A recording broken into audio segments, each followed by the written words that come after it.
Welcome back to my Chinki Pal. ঠিক আছে, যাই হোক, তোমরা যা যা শুনো নাই এখন থেকে তোমরা শুনবে। তোমরা কোনোদিন কি শুনেছো যে জামাই ছাড়া মেয়ের শুধু ষষ্ঠী হয়? তোমরা কি কোনোদিন শুনেছো? যদি না শুনে থাকো তাহলে আমাদের চিঙ্কি মাসির ফ্যামিলি থেকে সব এভরিথিং শোনা যাবে বা বোঝা যাবে। ঠিক আছে, কারণ জামাই ছাড়া তার মেয়েকে ষষ্ঠী করানো, তার মেয়ের যেন মন খারাপ না হয় সেই জন্য তাকে নিয়ে রেস্টুরেন্টে নিয়ে গেল, বড় হোটেলে নিয়ে গেল, হোটেলে নিয়ে গিয়ে পেঞ্চ ব্যঞ্জন দিয়ে কি করলো? খাওয়ালো। কাকে? জিমিকে। আচ্ছা কাকিমা, একটা কথা বলছি, তোমার ভালো লাগলো, করতে ইচ্ছে করলো? তোমার মেয়ে তাও জানে না, তুমি বললে আমার মেয়ে তো জানে না আমি আমার মেয়েকে কোথায় নিয়ে যাচ্ছি, আমার মেয়ে তো জানে না আমার মেয়ের মন ভালো করার জন্য আমি কোথায় নিয়ে যাচ্ছি। এই করে কি তোমার মেয়ের মন ভালো হবে? এখন তো মনে হচ্ছে তোমার মেয়ের সংসার তুমি করতে দিচ্ছ না, তুমি চাও তোমার মেয়ে তোমার কাছেই থাকুক। এইভাবে তো মেয়ের লাইফটা হেলথ হয়ে যাচ্ছে।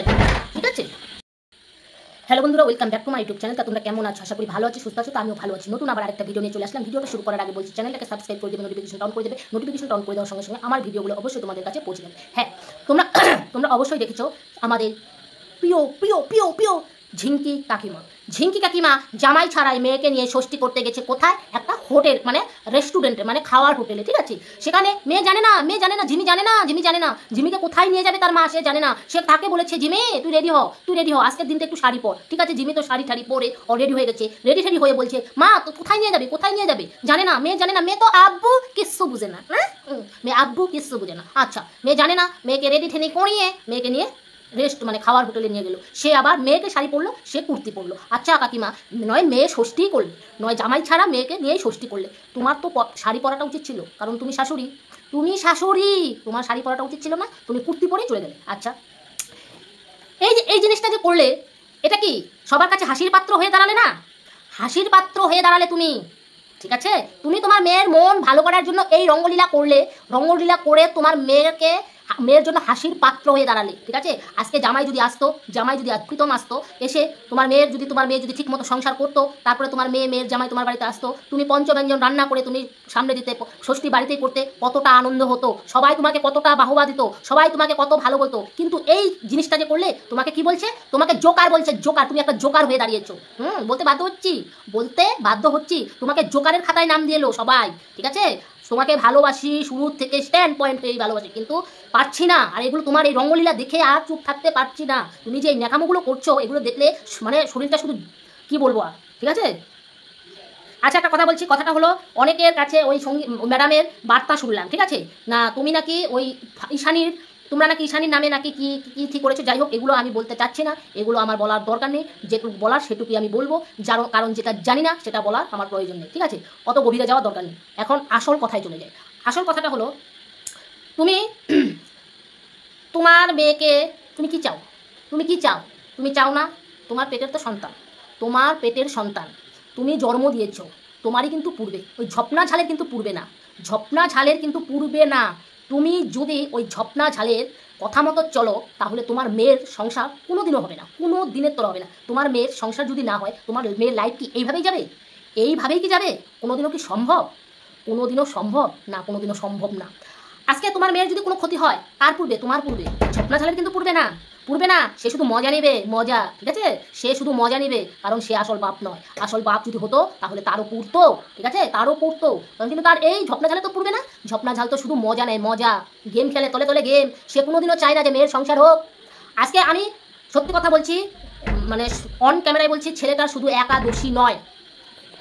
ঠিক আছে, ছেলেটা একা দোষী নয়, ছেলেটার মা একা দোষী নয়। এই যে মেয়েটা সবার কাছে বলতো যে আমাকে নির্যাতন করতো, আমাকে জ্বালাতো, এখন তো মনে হচ্ছে সব মিথ্যে কথা। আজকে তুমি, জিমির কথা বলছি, তুমি তোমার শ্বশুর বাড়িতে গিয়ে তুমি একটা কাজ করবে না, বেলা 10টা-11টার সময় উঠে তুমি করবে, তোমাকে কোন শাশুড়ি সহ্য করবে? সেটা তোমার মার জানা উচিত না। ঝিঙ্কি কাকিমা, তোমার উচিত না যে তোমার মেয়েকে কাজকর্ম শেখানো। তোমার মেয়েকে যখন বিয়ে করার জন্য তাকে পাগল হয়ে গেছে, বিয়ের পরে যে সংসার করতে হবে সেটা তোমার মেয়ে জানে না।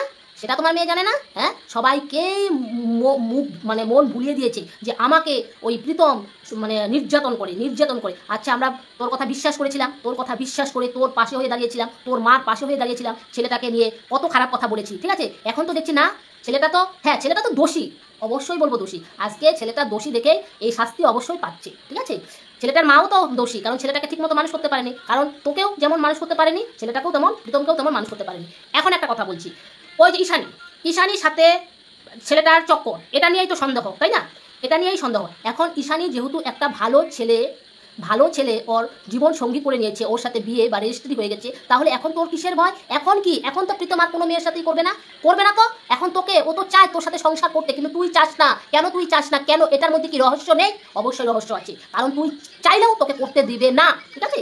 তুই যদি সংসার করতে চাস তাও তোকে করতে দিবে না, কারণ এটার মধ্যেই তো রহস্য। এক পালা গান, দুই পালা গান না, এক পালা গান, ঠিক আছে? তা এই এক পালা গানটা কি করে? ঝপনা, ঠিক আছে? ঝপনা কোনোদিনও চায় না তার মেয়ে তার সংসার করুক। আজকে যদি নিজের বাবা হতো তাহলে অবশ্যই চাইতো যে আমার মেয়েটা সংসার করুক। শ্বশুর বাড়িতে যতই নির্যাতন হোক, তারা কিন্তু সহজে কিন্তু বাপের বাড়িতে আসে না, তারা কিন্তু মুখ বুঝে তারা কিন্তু শ্বশুর বাড়িতে থাকতে চায়, ঠিক আছে? অনেক যখন সহ্য না করতে পারে তখন কিন্তু এসে পড়ে। কিন্তু এর ক্ষেত্রে তো কিছুই না, এ যা বলে, যিনি যা বলছে এখন তো মনে হচ্ছে সব মিথ্যে কথা। এই প্রীতমের নামে, প্রীতমের মার নামে যে কথাগুলো বলে সব মিথ্যে কথা, ঠিক আছে? তুই কি চাস না? তুই চাস না যে তোর শাশুড়ি তোর কাছে থাকুক? কেন চাবি না? তোর আর কে আছে? না একটা যা আছে, না ভাসুর আছে, না দেওয়ার আছে, কে আছে? শ্বশুর আর শাশুড়ি। হ্যাঁ, কেন চাস না? শ্বশুর শাশুড়ি, তার একটাই ছেলে, তার আর দুটো ছেলে না, তার একটাই ছেলে। তার ছেলেটা সে চাইবে না তার ছেলের পাশে, ছেলের সাথে থাকতে চাইবে না? হ্যাঁ, 63 বুড়ির তো 63 কাকিমার তো অনেক দোষ আছে জানি, যে যখন ছেলে আর মেয়ে, যখন ছেলের বউ যখন একসাথে এক ঘরের মধ্যে যখন থাকবে তখন উনি মাঝখানে কেন যাবে? যখন এরা ঘুরতে যাবে তখন উনি কেন যাবে? এগুলো তো দোষ আছেই, ঠিক আছে? এগুলো আমি বাদ দিলাম, যাই হোক। কিন্তু তোর তো বোঝা উচিত যে প্রীতমের কোনো ভাই বোন আর কেউ নেই, প্রীতম একা। প্রীতমের মাকে মা বাবাকে দেখবে কে? প্রীতমই তো দেখবে, সেটা তোর বোঝা উচিত না? আর এরা যখন বয়স হয়ে যাচ্ছে, এখন তাদের পাশে তোদেরই তো দাঁড়ানো উচিত। হ্যাঁ, তুই কি সংসার করতে পারবি না তো? এই যে নেশা, ও নেশা নেশা নেশা নেশা নেশা নেশা নেশা নেশা নেশা যখন ওঠে তখন তো আর ভালো লাগে না, তখন তো থাকতে পারে না। সত্যি নেশা এমন খুব খারাপ জিনিস। এই যে আমি যে পান খাই না, পান খাওয়া বাদ দিয়ে দিচ্ছি, জানো? এই পান খাওয়ার জন্য কত মানুষ কত কথা বলে, ওই জন্য পান খাওয়া এখন বাদ দিয়ে দিচ্ছি, ঠিক আছে? ঠিকই বলছে, এই যে আমি পান খাই তাই মানুষ কত কথা বলে। গুটকা খাই, গুটকা কি জিনিস সেটা জানি না, গুটকা। আমি শুধু পান খাই, পান খাওয়াটাই মানুষ পছন্দ করে না। যাই হোক, এই যে পানের একটা নেশা, কি নেশা, যখন মানে পান খাওয়ার যখন ইচ্ছে করে তখন আর থাকতে পারি না, ঠিক আছে? যাই হোক বন্ধুরা, ভিডিওটা আর বাড়াচ্ছি না, তোমরা ভালো থাকো, সুস্থ থাকো, টাটা, বাই বাই।